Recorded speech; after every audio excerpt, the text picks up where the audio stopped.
Hello, American Africans, my family. It is an honor to speak with you all today about us, our name, American African, versus the name African American.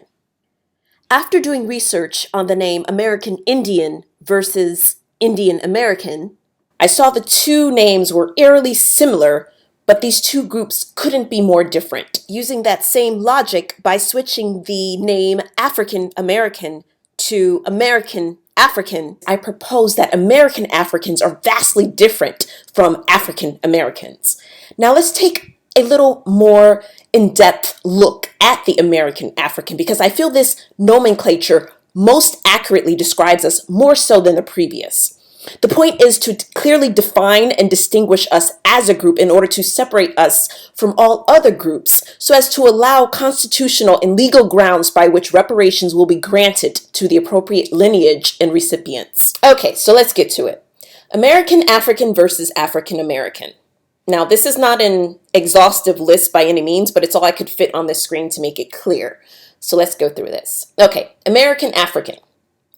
So we have USA, African enslaved ancestors, and then African American, they are all other African ancestors, enslaved or otherwise.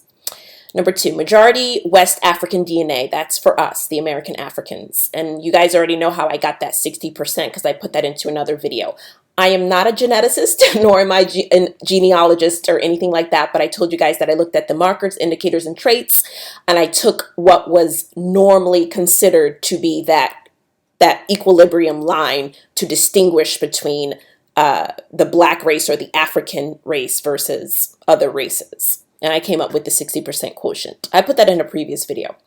Anyway, so most African Americans, they have mostly African DNA. So that's anywhere on the continent, basically. And that's a high percentage, by the way. That's like 95% or higher. They don't really have a lot of mixtures unless obviously they had Africans with Caucasians at a certain point in time on the continent. All right, number 3, American Africans. Our ancestors were kidnapped, shackled in chains, forced into boats, shipped to the New World. The African Americans' ancestors, they migrated from Africa and other countries to the United States by choice. That's self-explanatory. Number 4, we have a justice claim owed to us from the United States government, and they do not have a justice claim owed to them. Number 5, our ancestors were legally a part of the United States property. So we were property by our government. African Americans, on the other hand, were never legally U.S. property. Number 6, we are the driving force behind the United States reparations movement at this current moment in time. And they obviously are not, because they do not have reparations owed to them. Number 7, we are descendants of chattel slavery here in the United States of America, and they are not. Self-explanatory. Number 8, we have ancestry going back hundreds of years, more than 400 plus on this soil, and they have less than 100. Number 9, our ancestors built the United States from the ground up. Their ancestors, on the other hand, did not contribute to the building of this country. Number 10, we originally created and contributed to our own unique culture here, such as food, music, etc., whereas they took their culture and mixed it with other countries, etc. So they have more of an influence of the African countries.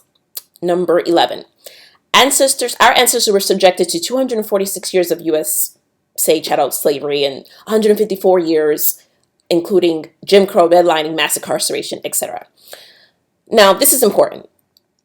For African Americans, their ancestors did not participate, sold other Africans into slavery, profited from slave trade, were enslaved elsewhere, or escaped enslavement by other means. What that means, and I'll go into the sold other Africans in a second, but basically they had all other instances that didn't equate to ours. And I want to focus right now on the sold other Africans into slavery and profited from the slave trade, because there's a false narrative going around right now, and I want to clarify that. So let me be crystal clear. This is actually a dangerous false narrative circulating that Africans sold their own people into slavery. To be clear, again, it's way more complicated than this simplistic view, and quite frankly, it's completely taken out of context. If you don't already know, there were thousands upon thousands of different sub-Saharan African tribal groups, each one distinguishable from the next, and they all lived within close proximity to one another, but they had their own enclave and operated as a separate unit from the other. What does this mean? Okay, it means different tribes, different cultures, different languages.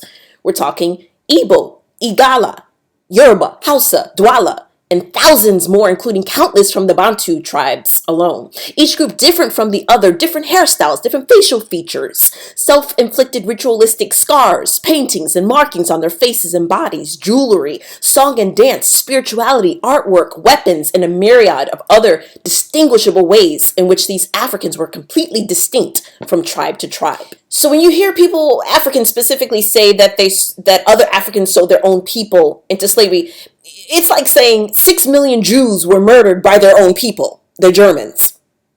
That's disinformation, right? And we know this because although Jews and Germans are both Caucasian, they're completely separate groups. Whether or not they consider one another to be Caucasian is irrelevant because genetics, biology, and science proves that they are in fact a part of the same haplogroup, which means they are in fact the same race. Now, I'm not trying to say that there were never any tribes that didn't sell any other tribesmen into slavery throughout all history and throughout all time. I'm not saying that. I'm saying that during the Transatlantic Slave Trade, this did not occur in mass numbers. And when it did occur, you have to understand the oppressor took advantage of the situation and exploited various tribal differences, driving wedges between them, dividing them further and further apart from one another, using mind games, tricks, and their usual tactics of deception. Of course, eventually infighting and internal battles did occur, and this is when the European invader capitalized on the tribe's weaknesses and used trickery to deceive various tribespeople, bringing them shiny trinkets and gifts in exchange for human life. And let me clarify another part of this. Slavery, quote unquote, practiced amongst African tribes was vastly different from the brutal chattel slavery practiced by the European colonizers. The quote-unquote slavery, and I put quotes because it was not the same, that they practiced consisted of captives from war who were held for a period of time and then released, or individuals who were delinquent on payments or debts owed, or people kept as indentured servants from time to time. And basically, this African form of slavery never consisted of the brutalization of human beings, treating them lower than animals, buying and selling human flesh on the open market, breeding entire generations of families into slavery. No, this type of atrocity was completely foreign to Africans. However, white Europeans used these barbaric, evil, satanic, demonic, wicked, diabolically wild and savage tactics on black slaves taken to the New World. They didn't give a damn about black human life. And by the time this relevant information got back to the continent, Africa had already been completely colonized by the European invaders and were obligated to comply or face the consequences. Remember, the oppressor's objective was to sow discourse amongst the brethren, the true brethren, the African brotherhood. And with time and patience, they eventually succeeded. Imagine, it's nighttime and you need to get some cash out, so you go to an ATM you think is safe.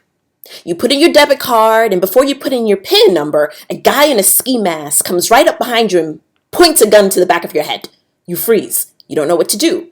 He tells you to put in your PIN number.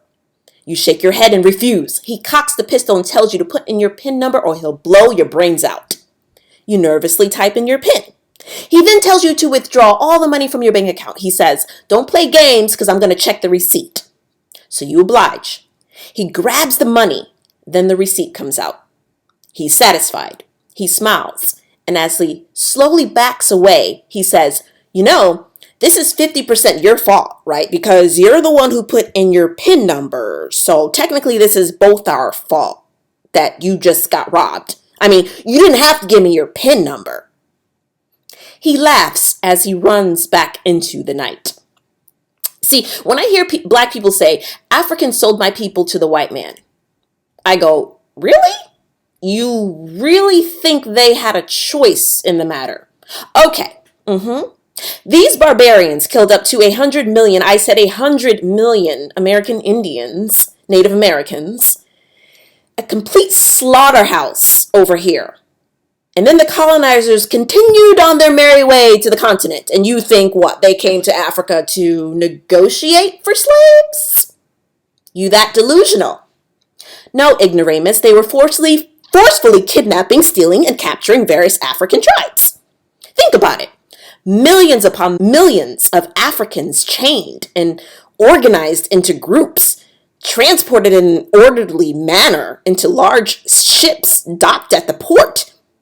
Doesn't this all seem coordinated in a military fashion? But you think Africans all arranged this huge enterprise. Okay, stupid. If you think Africans are more to blame, are more at fault, are more responsible for the transatlantic slave trade than the European colonizer, then you're an imbecile. And you don't deserve to speak on anything at all. And you deserve to have your mouth completely sewn shut because you have zero knowledge, you have zero understanding about this topic at all. Stop spreading lies and propaganda because it's misleading our people. Read a book. But family, the most damning part of this false narrative is that it actually cuts you off from receiving reparations as an official recipient, because if you're not able to identify who you are, where you're from, what you're owed, who owes you, and why you're owed it, then the United States government owes you nothing. If not for your African lineage, your African history, your African ancestry traced back to the transatlantic slave trade, you are owed nothing. So anyone who says, I'm black, I'm not African, I want you to call them African deniers. You've heard of the term Holocaust deniers. While I'm introducing a new term into your lexicon, let's call these charlatans African deniers because they are agents perpetuating the system of white supremacy. They're deceitfully distorting the truth when they speak this excrement to the black community, and they need to be stopped immediately. Put African deniers in their place with the facts, data, statistics, and evidence so they can see just how ignorant they truly are. It reminds me of a quote by Malcolm X. He said, if you're not careful, the newspapers will have you hating the people who are being oppressed and loving the people who are doing the oppressing. I'd like to take it one step further and say, if you're not careful, some black leaders out here are agents of white supremacy and will have you hating your own African DNA and loving the Caucasian DNA. Finishing out the list, number 12, we as American Africans were systematically shut out from access to economic development and growth here within the United States of America, whereas African Americans, they had access. They were granted this access to social programs and incentives via immigration laws and benefits after the civil rights movement. And number 13, we as American Africans are treated subhuman, whereas African Americans, they're treated as what they are, immigrants. And that wraps up today's message. I want to thank each and every one of you. I appreciate your time, and I hope today's message uplifts, inspires, and elevates you. Goodbye, family.